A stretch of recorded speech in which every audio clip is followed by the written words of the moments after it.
আমরা দেখেছি বিভিন্ন জায়গায় বৈষম্য বিরোধী ছাত্র আন্দোলনের নামে কমিটি করা হয়েছে।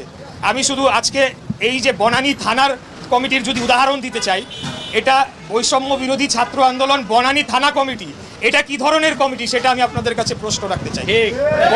বনানী থানা কমিটি রয়েছে রাজনৈতিক দলগুলোর এবং তার অঙ্গ ও সহযোগী সংগঠনগুলোর। মানে বিপ্লব হয়ে যাওয়ার পর, হাসিনা পালিয়ে যাওয়ার পর কি কারণে এখন থানা ভিত্তিক কমিটি করা হচ্ছে?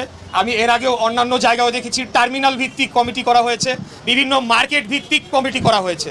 এবং আমরা বহু ভুরি উদাহরণ দিতে পারবো যে বৈষম্য বিরোধী ছাত্র আন্দোলন অথবা বৈষম্য বিরোধী এই শব্দটিকে ব্যবহার করে দেশব্যাপী বিভিন্ন জায়গায় চাঁদাবাজি, বিভিন্ন জায়গায় লুটপাট, বিভিন্ন জায়গায় দখলদারি, বিভিন্ন জায়গায় মার্কেটের ইজারা দখল সহ নানা ধরনের অপকর্ম করে অর্থনৈতিকভাবে একটি গোষ্ঠী তারা লাভবান হওয়ার চেষ্টা চালিয়ে যাচ্ছে।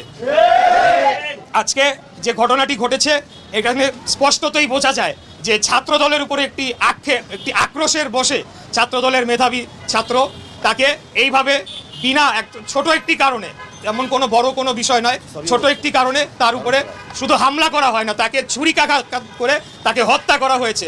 তার কারণ আমরা লক্ষ্য করেছি যে 5ই আগস্টের পর থেকে বাংলাদেশ জাতীয়তাবাদী ছাত্র দলের উপর সারা দেশব্যাপী বিভিন্ন ক্যাম্পাসে এক এক সময় এক এক নাম, কোনো সময় বৈষম্য বিরোধী, কোনো সময় সাধারণ ছাত্র, কোনো সময় আরেক রাজনৈতিক দলের ছাত্র সংগঠনের পরিচয় আমাদের ছাত্রদের উপরে হামলা করা হচ্ছে, তাদের রাজনৈতিক কর্মকাণ্ড, স্বাভাবিক রাজনৈতিক কর্মকাণ্ডকে বাধাগ্রস্ত করা